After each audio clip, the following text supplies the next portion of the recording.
जाहैबाय जोङो मोनब्रै आयदाखौ लानानै जों दिनै जथुमनाय जादों आरो बे आयदाखौ जथुमनाया दिनै केबल जोंनि बे चिरां डिस्ट्रिक्टआवल' नङा बे गासै जोंनि आसाम नाङैनो दिनैनि दिनाव माने गावबागाव माने डिस्ट्रिक्ट बा ब्लक वाइसआव माने बेखौ खुंनाय जादों। बे खुंनाय बायदियैनो जोंबो दिनै चिरां डिस्ट्रिक्टनि सिङाव बे सुन्दारि माने गेलेग्रा फोथाराव बे माने खौरांगिरि मेलखौ खुंनाय जादों। दा मेन उद्देश्यआ जाहैबाय जोंहा जोंनि आसामावल' नङा गथाय भारतबर्षआवनो दा जितु माने बेसेन बारायनाय बे बेसेन बारायनायखौ होबथानांगौनि थाखाय जों बेखौ सरकारनिसिम दाबि खालामनानै दिनै बे माने खौरां मेलखौ खुंनाय जादों।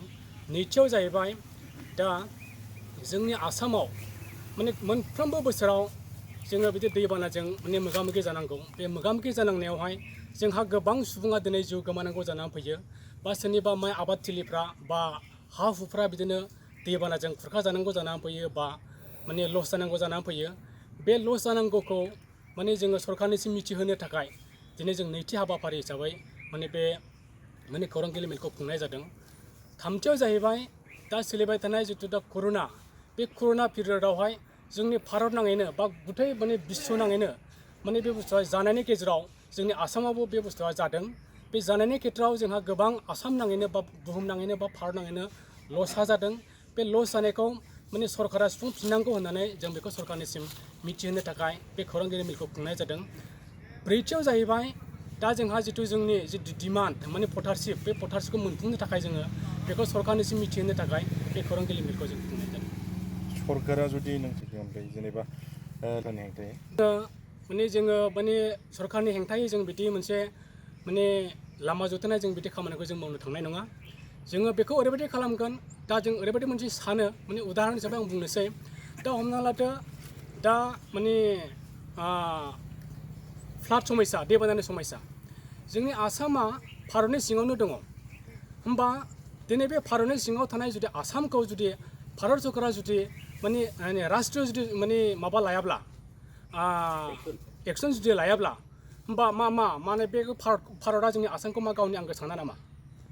दा सानाबा जुदि दिनै बेबायदिनो जुदि माने माबा मोनसे खार'ना जुदि सानलायाब्ला जों निस्सय माबा मोनसे जों लानांगौ जाना फैगोन जों।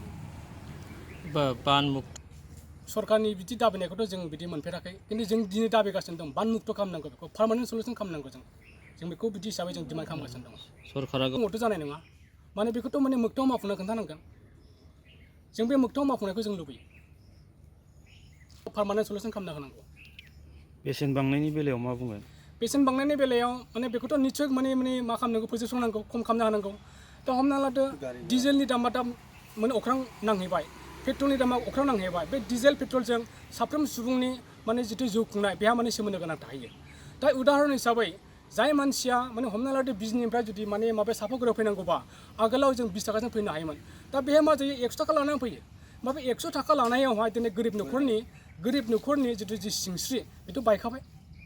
होमबा सरकारा बे गोरिब मानसिखौ माने गावनि नागरिकखौ बुथारनाय मोनसे सालसो खालामदों बिदिबा बियो। दा बेखायनो बे सालनिफ्राय माने सरकारा माने बेखौ माने मा खालामनांगौ माने बेक खालामफिननांगौ आरो बे माने मुल्य बिद्रखौ माने बियो माने खमायना होनांगौ। नोंथांमोननि खावलायनाय जोंनि धोरोमनिफ्राय खावलायनाय सरकारनिसिम